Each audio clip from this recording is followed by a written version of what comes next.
Aujourd'hui dans le Bitcoin, je tenais à vous remercier, vous êtes vraiment fantastique. Hier, vous avez fait 1300 likes grâce à votre gratitude. Merci beaucoup à vous. J'étais tellement content hier que je suis allé directement le dire à ma voisine. Bon, elle a 85 balais, donc elle m'a dit c'est quoi ce bordel.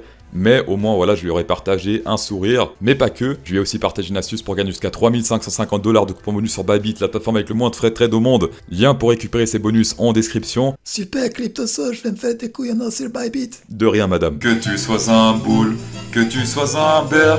Tes analyses, tu penses les faire avec flair. Bah le Bitcoin s'en bat les couilles, tes analyses. Dans le Bitcoin, ça paniquait hier parce que on est venu toucher ici les MA 20, alors qu'on est en tendance haussière, que c'est totalement normal de toucher les MA 20 en tendance haussière. J'ai même dit depuis maintenant quelques jours, même c'était la semaine passée, j'ai dit si on touche les MA 20, c'était une zone de recharge pour moi, même une grosse zone de recharge. Suite à la vidéo d'hier, donc j'ai divisé mon budget de recharge en deux. J'ai mis la moitié ici sur les MA 20 et l'autre moitié je la mets sur la grosse résistance. Gros support plutôt, non, j'ai parlé dans la vidéo d'hier, voilà. Le funding rate ici a beaucoup baissé, c'est-à-dire que les effets de levée sont faits sélectionner par la nature, ça c'est plutôt bon aussi. Pour rebondir de manière saine, déjà il y a les mâts rouges, donc sur les mâts actuellement on rebondit de manière saine, mais selon le Fibonacci actuellement, on n'a toujours pas atteint la première target pour un rebond sain, donc vers les 56 620 actuellement la target. Rien ne dit qu'il va la toucher, hein, forcément quand on est en mode un peu FOMO, il ne la touche pas tout le temps. Comme d'hab, c'est pas clôturé, donc ça peut faire une tige pour ensuite liquider tout et aller au moins jusqu'à cette target là. C'est une target que je néglige pas, d'accord. Également divergence sur le RSI. Voilà, là ça descend, là ça monte. Sur le MACD, on voit mieux. Là c'est tout droit et là ça monte. Pour les targets ici, ah ça c'est joli, ça, regardez. 0,786 pile poil rebond dessus, combiné avec les MA 20. C'est plus précis sur 0,786 que sur les MA 20 d'ailleurs. Et là actuellement, bah hier, non c'était avant-hier, on se fait rejeter par ce 1 qui est devenu résistance, d'accord. Et là, théoriquement, si on trouve du support solide combiné avec la divergence boule, je maintiens ma target comme d'hab ici, 69 700. Sinon, comme je dis depuis 2 semaines, chaque correction, chaque crash, comme vous les appelez, est une opportunité pour recharger pour du plus long terme. Là, actuellement, on a eu pas mal de jours de crash, en quelque sorte. Enfin, pour moi, c'est pas un crash, mais pour ceux qui paniquent, oui.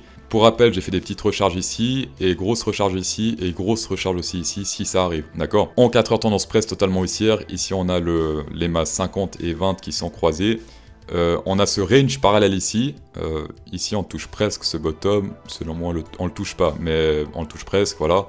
Si on rebondit avant de l'avoir touché, pour moi c'est plutôt boule. Et si on pète ce range, c'est très boule, sans pouvoir rebondir une fois dessus comme ça, soit partir directement. Mais si on pète ce range, c'est clairement pour moi un signe de continuation de tendance haussière. Et c'est là où on ira chercher la fameuse target des 69. En 4 heures, on peut aussi calculer les targets ici avec le Fibonacci. On prend le bottom, le top, voilà. Ici, zone de rebond top. Et qu'est-ce qu'on a? Pile poil la zone du hasard, voilà, donc ça aussi, zone de rejet. Bizarrement, il n'y a pas de divergence boule, mais sur le RSI, on a ici, si on tire un trait tout droit, un gros support diagonal dont j'ai déjà parlé, il me semble c'était ici, d'accord, gros support diagonal, et là actuellement c'est de nous rejeter par ce support diagonal. Reste à voir s'il va peut-être faire ici un M pour remonter ou monter directement, ça je peux pas vous dire. Également il y a une mini divergence boule ici, là ça descend et là ça monte. Perso, je traite pas les mini divergence boule, d'accord, mais voilà, il y en a quand même une. Voilà, sur Trading Light, sur Binance, ici en 1 heure, on a eu pas mal de supports ici, d'accord, pas mal de supports, toutes ces lignes jaunes là. Prochaine résistance ici sur Binance en 1 heure, c'est vers les 62 000 tout rond. Binance, c'est un peu la plateforme de tous les noobs, t'as tous les débutants qui traitent dessus. Donc, c'est pas la meilleure des plateformes pour voir les supports résistance. On a par exemple ici du FTX, qui est selon moi meilleur pour voir un peu ce que font les pros, ou même BitMEX. Sauf que pour voir tout ça, il faut la version pro de Trading Light, donc voilà, c'est 20 € par mois, sauf erreur. Si vous voulez que je prenne cet abo et que je vous montre ça tous les jours, un peu les restants supports, 1000 pouces bleus encore, et je prendrai l'abonnement et je vous montrerai régulièrement les supports résistance ici, qui sont seulement accessibles à la version professionnelle. On va passer sur, et la voisine Ethereum. Voilà, Ethereum. Donc là actuellement, l'EMA 20 fait office de support, n'a jamais autant pris du sens qu'actuellement. Puisque là, je vous avais dit il y a encore quelques semaines en arrière de recharger, d'accord. Actuellement, comme un con, j'ai pas rechargé hier parce que je me suis fait stop loss de mon petit trade sur Ethereum. Je crois que j'avais long ici, j'avais mis stop loss prix d'entrée, après bim, fini, terminé. Donc ceux qui ont rechargé ici sur les MA 20, comme je l'ai dit, bah bravo à vous. Jolie divergence boule ici, là ça descend, là ça monte, donc ça c'est très bon. Tendance haussière, qu'est-ce qu'on a encore? Alors pour les targets, ah tiens, on a toujours pas pété le hasard ici. 4002,5, ok, très bien. Prochaine target ici, 4483, donc 4483. Petit TP pour moi, ce que je pense qu'il va faire là, c'est une fois qu'il va toucher petit rejet, et après bim, on ira directement à la suivante. 4 heures contrairement au Bitcoin, tendance toujours totalement haussière. Divergence boule cachée, je crois que c'est comme ça que ça s'appelle, quand il y a d'autres rebonds entre deux, là ça monte, là ça descend, voilà. Divergence boule confirmée avec le VMC sur la bougie d'avant. Ici on a rebondi, regardez comme c'est hasardeux sur la zone du hasard comme d'habitude. Et pour les targets, attention ça c'est pour ceux qui traitent en 4 heures. Moi là je fais du daily sur Ethereum, mais voilà, première target elle vient d'être atteinte, donc 0,382. Ensuite 0,5 et la zone danger c'est ici, c'est vers les 4340. On passe au coin public, ici on a Extreme Level qui dit salut CryptoSauce, tu ne veux toujours pas parler ou t'intéresser à Shiba? La voisine t'en penses quoi? Shiba, c'est pour les PD. Alors à la demande générale de la voisine, non on va pas parler de Shiba. Du coup un autre Obi-Wan fan qui dit la vérité tu vas analyser XRP, Ninja, gracias, avec 2 yeux. XRP en ODI, ça me paraît très swag, puisqu'ici on a les MA20, les MA200 pardon, qui fait office de support, ça c'est très bon. On a également un support caché ici sur le RSI, 1, 2, 3, 4, actuellement il semble rebondir à nouveau dessus. On n'a pas de divergence boule, on dirait. Là ça monte, donc pas de divergence boule. On délie grosse résistance ici au niveau du RSI, depuis le 14 août, si on pète ce niveau-là en daily, donc on clôture au-dessus, ça va être violent, ça fait un gros move violent, tout comme ici par exemple.